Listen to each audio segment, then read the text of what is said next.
वहीं कवर्धा जिले में धान खरीदी के पहले ही रात से किसान टोकन कटाने लंबी लाइन लगाकर कतार में खड़े दिखाए। हालांकि किसानों को कोई परेशानी ना हो इसका खास ख्याल रखते हुए सभी धान संग्रहण केंद्रों में कलेक्टर के आदेश के मुताबिक पुख्ता इंतजाम किए गए हैं। शासन प्रशासन की ओर से सभी धान खरीदी केंद्रों में पर्याप्त बारदाना भी उपलब्ध करा दिया गया है।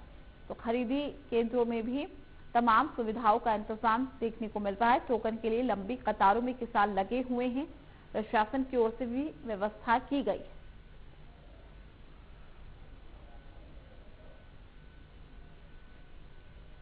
तो खरीदी केंद्र में उपलब्ध कराए गए हैं पर्याप्त संसाधन।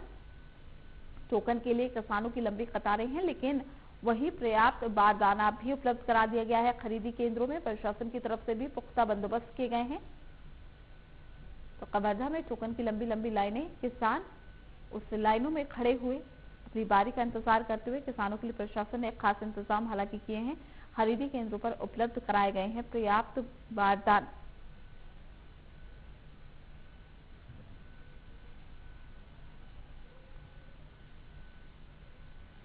प्रशासन की ओर से व्यवस्था की गई है। टोकन के लिए लंबी कतारों में किसान लगे हुए हैं। कवर्धा से जानकारी, जहां किसानों के लिए प्रशासन ने भी खास इंतजाम किए ताकि किसानों को किसी तरह की कोई परेशानी ना आए। खरीदी केंद्रों में पर्याप्त बारदाना भी उपलब्ध करा दिया गया है कि किसानों की सुविधा के लिए तमाम इंतजाम भी किए गए।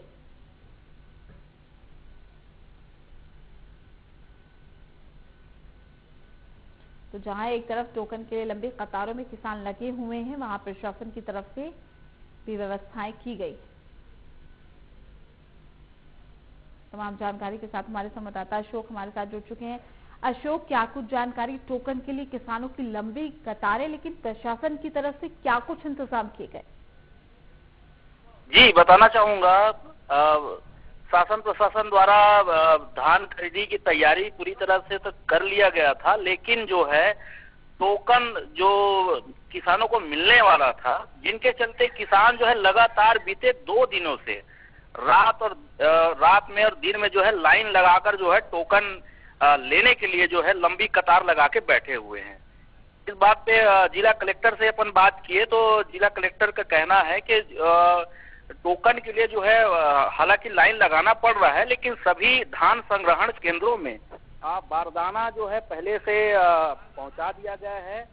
और छोटी मोटी जो परेशानी किसानों को जो होती है उनको ध्यान में रखते हुए हम वो परेशानी दूर करने की पूरी कोशिश जो है कर रहे हैं।